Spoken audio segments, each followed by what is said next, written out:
ये भी विशेष बात है।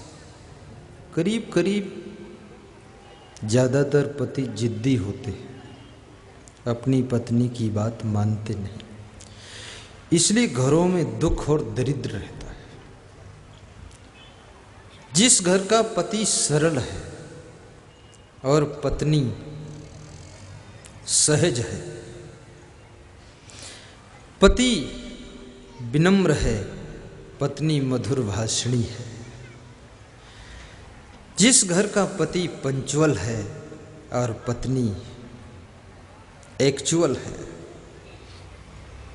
वास्तविक पत्नी, पंचुअल एक्चुअल इंग्लिश में सेट कर दो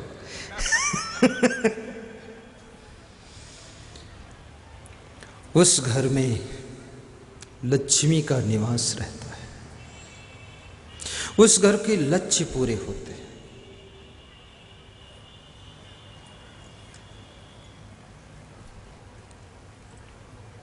इसलिए सरल पति बनो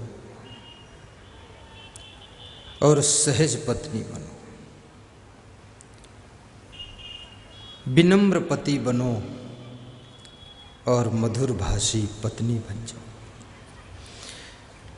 पति कभी बाहर की उलझनों से अशांत हो, पत्नी का धर्म है कुछ मीठे शब्द बोल करके उसकी टेंशन को हल्की कर दो, उसको दुखाओ मत, पीड़ा मत दो।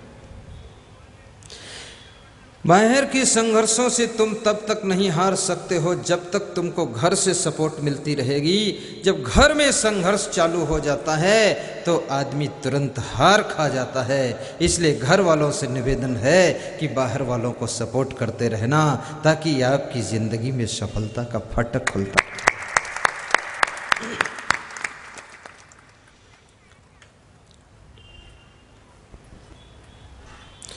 आपका पति देर में आए सवेर में आए, लेकिन उसका इंतजार भी करना, झटपट सो मत जाना, क्योंकि जीवन का लक्ष्य सोना नहीं है, जीवन का लक्ष्य कुछ करना है। और याद रखना, अगर तुम्हारा पति देर में आया है और तुमने उसको रिसीव कर लिया गेट पर, तो उसकी सब थकान मिट जाती है। मैं पति से भी कहूँगा, पति लोग कभी कभी अपनी पत्नी के साथ बैठ करके 10 मिनट प्रेम चर्चा भी किया करो। प्रेम चर्चा, प्रेम की चर्चा करने से तुम्हारी पत्नी बीमार नहीं होगी। प्रेम की बातें करो।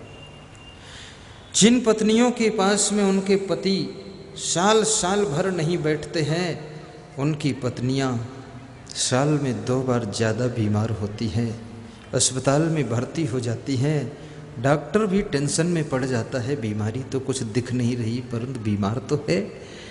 पति जब 3 दिन पत्नी के पास बैठा रहता है सिरहाने, डॉक्टर सोचता है मेरे इंजेक्शन से ठीक हुई है, पर पत्नी जानती है कि मैं अपने पति को पास बिठाने से ठीक हो गई हूँ।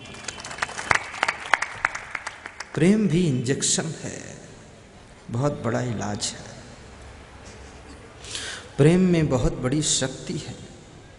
ये संसार प्रेम से ही चलता है, प्रेम से ही संगठन बनता है, प्रेम का खेल है पूरा। प्रेम में भगवान को भी बांधा जा सकता है, प्रेम में इंसान को भी पकड़ा जा सकता है। प्रेम टूट जाए, आपके पास कोई रुकने वाला नहीं है। प्रेम जुड़ जाए, आपके पास भीड़ खत्म होने वाली नहीं। पोथी पढ़ी पढ़ी जग मुआ, पंडित हुआ न को। 2.5 अक्षर प्रेम का, पढ़े सो पंडित हो। मोड़ी माता नीमच जिले से मेरी यात्रा चित्तौड़गढ़ जिला समलिया सेठ के यहाँ की थी। लगभग 1200-1300 यात्री पैदल गए, 65 किलोमीटर की पैदल यात्रा। तो माताएं बहनें और बहुत से पुरुष कह रहे थे कि इसमें कुछ लोग समलिया सेठ के प्रेम में आए हैं पैदल, तो इसमें 80% तो आपके प्रेम में पैदल चले हैं जो कभी नहीं चले थे, लेकिन आप साथ में थे तो सब चल दिए। प्रेम में पैदल चलने में भी आनंद आता है, प्रेम में जमीन में बैठने में आनंद आता है।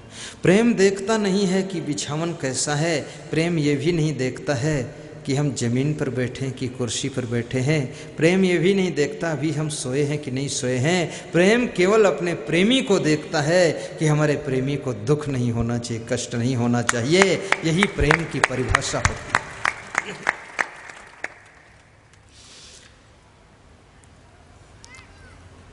कोई त्योहार आए, पत्नियों से मेरा निवेदन है, एक माला गूंथ लेना अपने हाथों से ही या बाजार से मंगा लेना। एक माला अपने पति को पहना करके प्रणाम करना कुर्सी पर बिठाकर, होली में, दिवाली में, करवा चौथ में। पुत्र और लाड़ी से कहूँगा तुम अपने माता पिता सास ससुर को भी एक माला पहना देना, प्रणाम कर लेना। दुनिया के सभी देवी देवताओं की कितनी तुम पूजा करो, पाठ करो, लेकिन उतना फल नहीं मिलेगा जितना फल आप अपने माता पिता और पति की पूजा करने से प्राप्त कर सकेंगे। इसलिए त्योहार में उनका सम्मान करना चाहिए। जैसे कृष्ण अर्जुन के रथ पर बैठ करके अर्जुन का रथ हाँकते थे कि रथ मैं हाँकूंगा, जिधर रथ मोड़ दूं उधर बाण छोड़ देना, तुझे निशाना लगाने की टेंशन नहीं करनी है, निशाना मैं लगा दूंगा, बाण तू छोड़ देना, सफलता अपने को मिल जाएगी। अपने जीवन के रथ पर कृष्ण रूपी सद्गुरु को बिठाइए। इंद्रियों के घोड़ों की, संयम की लगाम सद्गुरु के हाथों में सौंप दीजिए। विवेक का चाबुक होगा उनके हाथ में। इंद्रियों के घोड़े हैं तुम्हारे साथ में, बड़े चंचल घोड़े हैं। और अर्जुन बन करके, आत्मा रूपी अर्जुन बनकर तुम बैठ जाओ। फिर जीवन के महाभारत में सामने कौरव दल लड़ने के लिए खड़ा है। अहंकार दुर्योधन कौरव दल का राजा है। कौरव दल यानी अवगुणों का दल, बुराइयों का दल, वासनाओं का दल ही कौरव का दल है। अर्जुन बन करके तुम लड़ रहे हो। कृष्ण जैसा अगर सद्गुरु है तो जिंदगी के महाभारत में तुम्हारी विजय हो जाएगी। अगर कृष्ण जैसे सद्गुरु के हाथ में तुमने लगाम नहीं सौंपी इंद्रियों के घोड़ों की, तो जिंदगी के महाभारत में तुम्हारी हार हो जाएगी। सकलो दुर्मत दूरी करो, अच्छा जन्म बनाओ। मैं आपसे एक ही बात कहूँगा, अपने जीवन में प्रेम को विकसित करना। सबसे पहले प्रेम और सेवा का भाव अपनी माँ के चरणों में अर्पित करना।